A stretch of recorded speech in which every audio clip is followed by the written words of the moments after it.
beautiful, but it's not easy. It takes a lot of work. In fact, I'm wearing 18 different makeup products today to achieve my look. And for teenagers learning makeup for the very first time, this is extremely confusing. The information is all out there, from YouTube videos to magazines to even your best friends. But it's not all consolidated. And how do you know which products are right for you when there are literally thousands to choose from? Furthermore, once you do know what products you like, we need a quick and easy way to replenish the products we love. Virtual Vanity is the makeup iPhone app that will streamline this fragmented purchasing and learning process. Our users will discover new looks. They'll learn how to apply the looks. They'll understand which products they need to achieve the look, and they'll share with their friends to gain the stamp of approval they need to purchase more. The opportunity is huge. The online beauty industry has been growing exponentially since 2005, and it's not stopping. There is a lot of growth to come. Only 4.5% of all beauty sales in the United States were sold online last year. This only accounts for $3 billion of the $60 billion industry. Those consumers come in 3 shades. Our product has the opportunity to transform what we call information seekers into online enthusiasts. Information seekers are currently going online to learn about makeup. They then go to an Ulta or a Sephora to buy the products in store. Why are they doing this? Well, it's because they value advice. They want to be told what products are right for them, but even more importantly, they need to know how to apply that product. Virtual Vanity offers this to them. My beautiful mother is what we call a creature of habit. Mom knows exactly what she likes, and she just needs a quick way to replenish when her powder is low. Online enthusiasts are going online to seek out the greatest trends and purchasing products, all of their makeup products online. They account for the majority of that $3 billion sold last year. From a demographic standpoint, we are targeting women aged 15 to 34 because they account for the majority of beauty sales. But within that, there's a unique segment that we really want to understand. Those are teenagers. Teenagers are in this time in their life where they're learning and understanding who they are and trying to identify that. They're then expressing that through makeup. We've talked to these girls. 68% of the girls we talked to told us that they want our product. They want to be able to buy their makeup from a mobile device. Not to mention, they're spending billions of dollars on these products. These same girls told us that they're currently using YouTube to learn and understand how to apply makeup. The competition is in need of a serious makeover. You can go on to YouTube and you can try to find quality looks, but you have to sit through a lot of YouTube videos to find a quality look. The other problem is YouTube is not in the business of selling makeup. Amazon is selling makeup, but they're not in the business of educating women on how to apply. We're seeing this kind of problem with all of our competitors. They're either in the business of selling education or selling products. And Virtual Vanity brings those two together into one simple platform. We're also sustainable because we're going to be staying ahead of the competition by offering quality looks. We're offering a 2% commission to makeup artists that post quality looks to our site. This is something that's not being done by the competition. In addition, we have the technology to offer personalized looks to you based on what your style preferences are. And now I'm going to ask my handsome partner, Travis, to show you what that looks like. Thank you, Becky. You may not realize this, but I'm actually wearing 23 to achieve my beautiful. No, I'm just kidding. I'm obviously not wearing any makeup, as I assume most of the guys in here are not. But that shouldn't stop me or anyone else from realizing the great potential that this is bringing to a very large, very profitable market. So without further ado, I give you Virtual Vanity. This is an approximation of what we roughly expect the user interface to look like on this app. You open it up, and this is what you see. You touch up here on the left, and it brings you to the navigation screen. Now that first bullet, your profile, this is where you're going to store information like hair color, hair length, skin tone, eye shape, face shape, any allergies to particular products that you have, anything that could affect what makes a product right or wrong for you goes in here. And then we then use that information to suggest looks in My Lookbook. And when you go to My Lookbook, that's sort of like your Facebook news feed.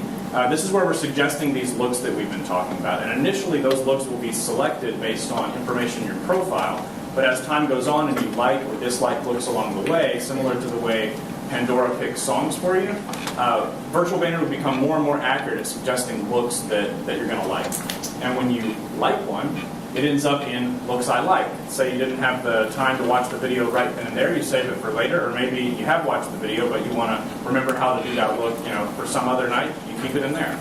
But let's go back to my lookbook for a second. Now you swipe across, and you see a suggested look. Now because Virtual Vanity is so amazing and accurate, this user of course likes the very first look she comes across. And we tap on the screen and we watch an instructional video. Hi, I'm Terry Tomlinson, and I'm going to show you an eyeshadow style that I call the Basic 1-2. The Basic 1-2 is the first shadow style that I teach my students at the Makeup Training Academy. Now this is of course obviously very abridged video, but a full-length video would assume no prior knowledge on the part of the user. So even a 14-year-old who's never put on makeup before is trying it for the first time will get all the specifics and the foundational techniques she needs to do the look the right way so that when she leaves the house, she has the confidence knowing that she looks good and she knows what she's doing. Now down here, this little blue icon, Shop, this is the differentiator for this product. So we've been talking about this fragmented process. This is where it comes together. You tap on this, and right after you watch that instructional video, here's the products you need to complete the look. And you can just tap them and purchase them right then and there.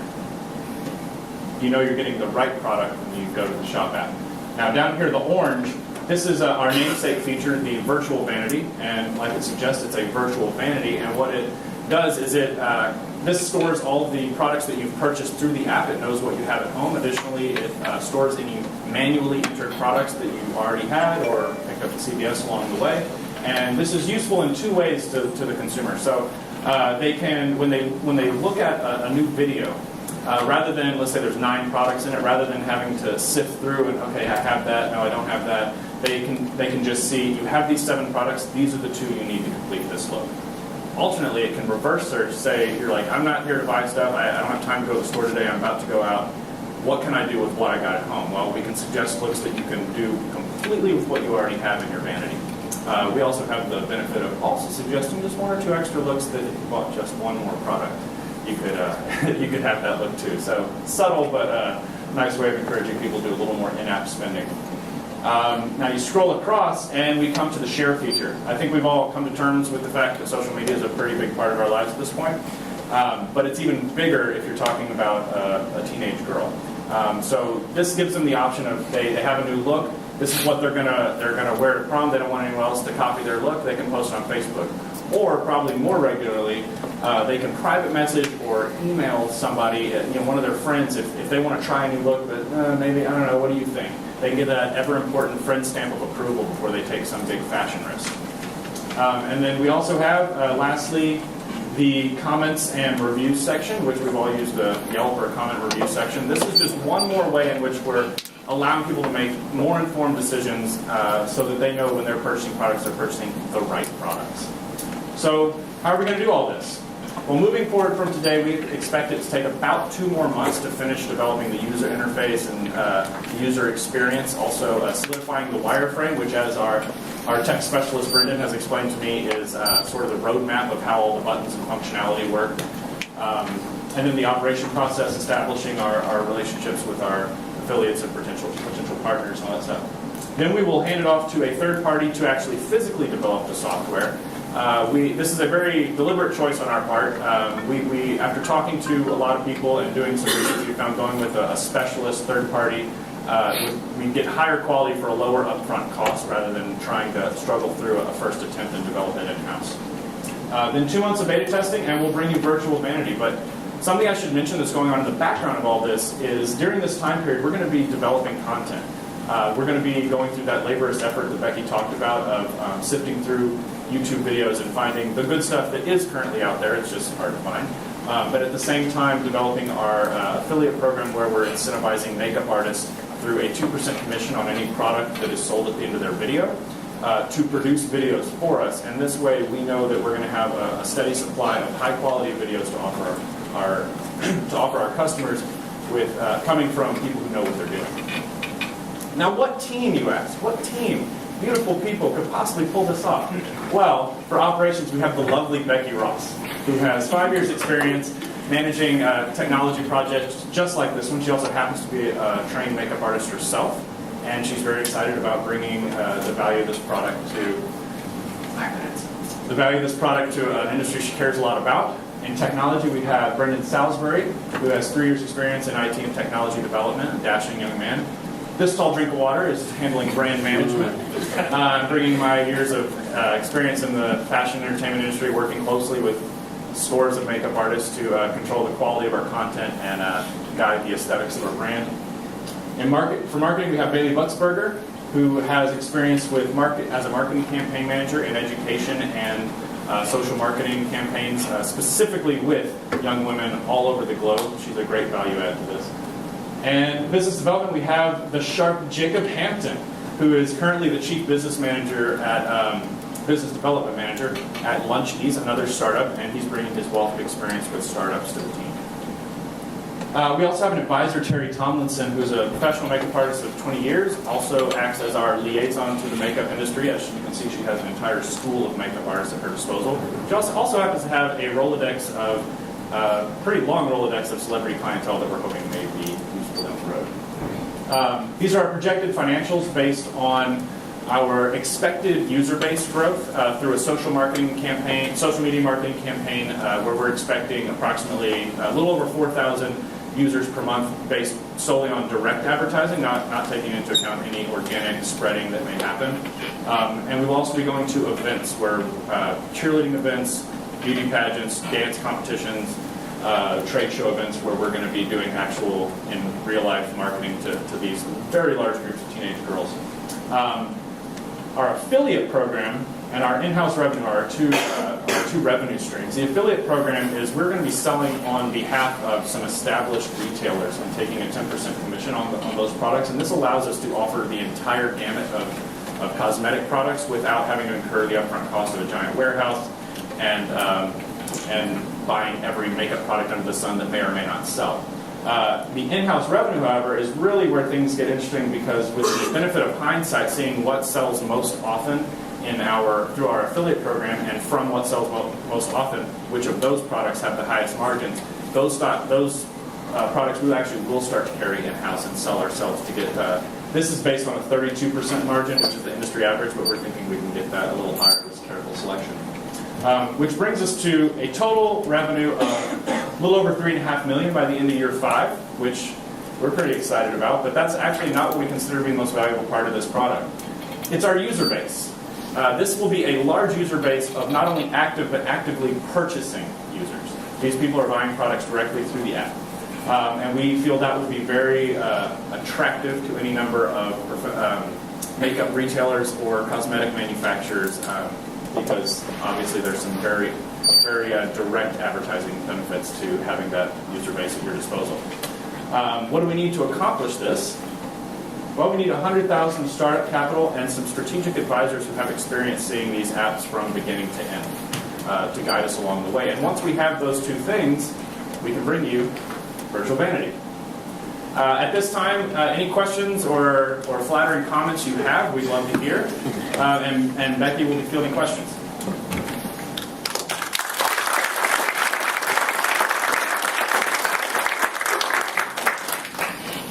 Good presentation, by the way, good presentation skills. So my first question is, does the app have the ability to look at my information if I were a user and make recommendations based on my skin color, my hair color, what looks are best for me, and then make suggestions on the products I should purchase? Yes, I'm going to ask for our technology guru to answer this question and tell you how that works. The main technology behind suggesting a look to a person is based off of a system of tag. So if a person says, I have olive skin, with almond eyes, if they put that in their profile, and we know a certain look tailors to olive skin with almond eyes, that pushes that look to that user because that tag works with them. And this goes all the way through the individual user, but it also says what they like. So if they like almond skin with olive skin with almond eyes, it'll push looks like that to them as they go through the app. So I'm not a teenager. I'm not wearing makeup. I'm not a girl. But I like to play golf, for instance. I like to buy electronics, and so I do my education at one place, and then I do my shopping somewhere else. You know, go to Golfsmith to buy the stuff. I go online to research it. So for me, why does it make sense to combine education and shopping in the same location? Okay, well, our marketing expertise knows our target market best on Ask Daily comment. No microphone. Wait. So the question is why combine the education with the actual product purchasing?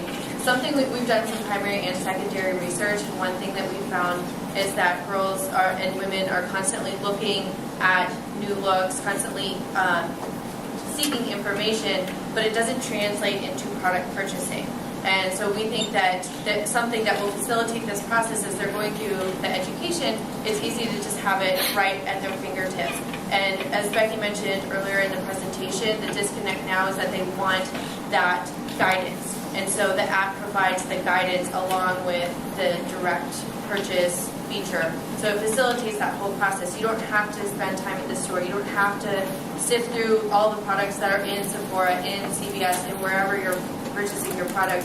You can have it, you can order it right away, and then it's at your doorstep a few days later. I guess my follow-up would be, there is an Amazon for people to go shop after they've done their research somewhere else.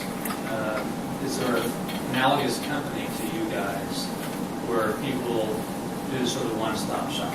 Okay, so the closest thing to us is Beautylish, and they're selling education and they're selling products.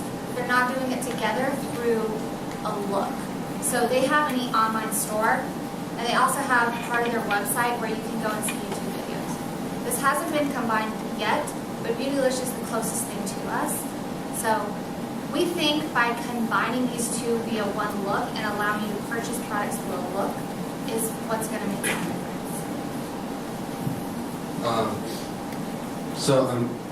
I think it's a great idea to combine content and commerce right next to each other. And again, just to repeat, right as Pinterest is scaling and women are getting trained to look at images and video and click to purchase. Would that not be handled through your affiliate programs as well? Isn't that the idea? You're selling them. You're not fulfilling anything. You're just getting an affiliate click-through revenue, right? Is that? So our model is to start out with an affiliate model and transition to where we're selling products in-house. We're learning what products are in highest demand. And then in year 3, we're going to begin starting selling these products ourselves. So we're transitioning from affiliate to in-house because we can only gain 10% through affiliates. If we're selling the products ourselves, we get 32% margin. And so we've decided to go that route. The other opportunity with going with an affiliate at the beginning is that we are offering a wide selection of products to our user base in the beginning that drives growth. And in addition, makeup companies, these brands, charge high entry fees to be able to sell their brand. So with going with an affiliate, they've already paid those fees to be able to sell those brands. So starting out with an affiliate is our low-cost model. So I've got some experience here too. You built Being Girl for Olay.com and all that stuff for P&G and managed it for years and years. There's a lot of value in the content that you'll be creating, and you're only asking for a small amount of money. How are you going to create all that content? Or is it mainly an aggregation strategy that you're focusing on, and then you're laying it on top of the technology? I don't really understand. So this is kind of a two-part thing. I'm going to have Travis talk about our content and how we're managing the content, and then the other question was about the use of funds. So then I'm going to ask for Brendan to talk about the ask and the money. I'm kind of confused on the question. Sorry, can you say that? Yeah. the content you're creating is part of the asset value, okay, of the company. But you're aggregating it, right? Are you just aggregating existing content off of YouTube and then indexing it on some sort of recommendation engine on technology? So initially, just so that we can start with some quantity there, Yeah. we will be aggregating from YouTube, but our goal is through the incentivizing the individual makeup artists to contribute. They'll actually be contributing directly to us, not like through a YouTube necessarily. I mean, it's an option, but Gotcha. But that's the incentive program, is to get them to give it, and by doing that, saves us a lot of time because it takes a while to find out what's good advice and what's not on YouTube. But we'll know where it's coming from, and there will be sort of a standardization in a relatively short period of time, hopefully. But I'm less concerned about the standardization and quality, because when you're talking social, that trend is headed down.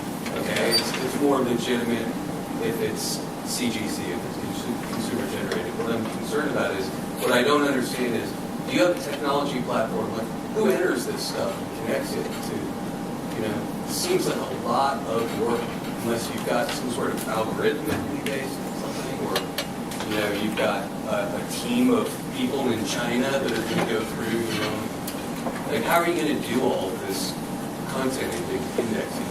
Well, going forward with the indexing value is that going back to the tag system. So Travis is going to be in charge of whatever staff we find that we need based on the volume of content that we receive. So if you find a makeup artist submits a YouTube video, they say, I use these products, and this is what I'm performing in this video. This is an eyeshadow type of thing. So that Travis will make sure that these people are tagging the proper tags to the proper video, and it's the quality of content that we want to display to our consumers. Okay. The second part of that question was just, it seems like a lot of stuff. Okay, I'm not questioning the approach, but it seems like a lot of stuff to get done for the amount of money you're asking. But no question on that. Okay. Yeah, I have a question on your exit strategy.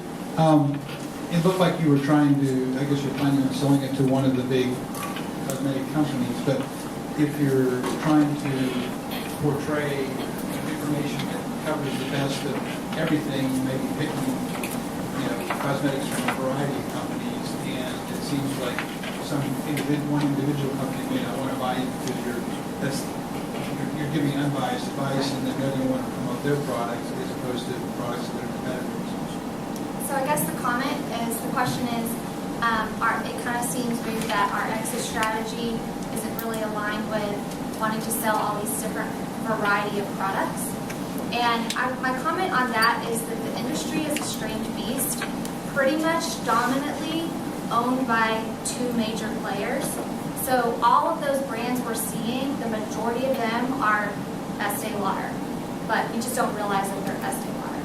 So that's kind of where we're going with that. So that we'll find out the best purchaser that allows us all the products.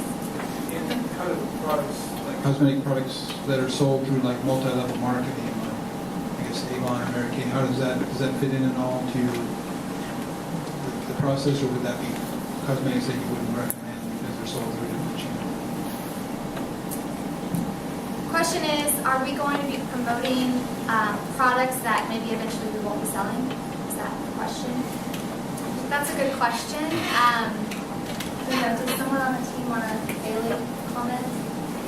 I think the best part of the app is the direct purchase. That is the user-friendly part of it. And so I think initially, no, that wouldn't be an option unless it's something that's at your fingertips, and I think it can be part of the app. So if an artist was promoting something, you would, I guess, give some selectivity over what the artist is on. They produce a great video, great thing, but it's not a product to sell. You may choose not to do it. I think we would probably recommend that they switch out for another product, and if they're exclusively promoting one line that we could possibly deliver directly to consumers, then yeah, that would be an issue that we have to work with. But if they are wanting to participate in the program, like there would be some guidelines involved, and it'd be like, so this is the umbrella of products that we recommend you use. And I mean, the amount of products out there, there's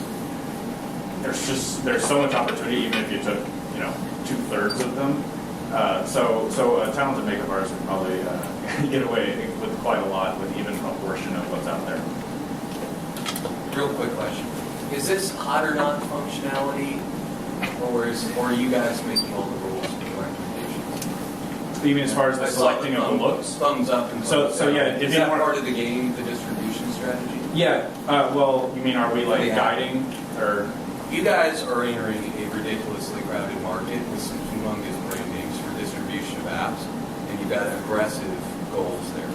I'm challenging that, the ability to distribute within that loud marketplace. There's so much money being spent on fashion, music, everything else. I would say. Oh, sorry. Is the functioning of the app part of the viral experience, the social experience? Tell me about that. Is that part of the distribution strategy of the app? So when you say the hot or not part of it, are you talking about like sharing? Thumbs up or thumbs? There was this. Or are you talking app- about just how they like the look? There was an app called Hot or Not where you rated people hot or not. Later, That's kind of why Facebook took off, right?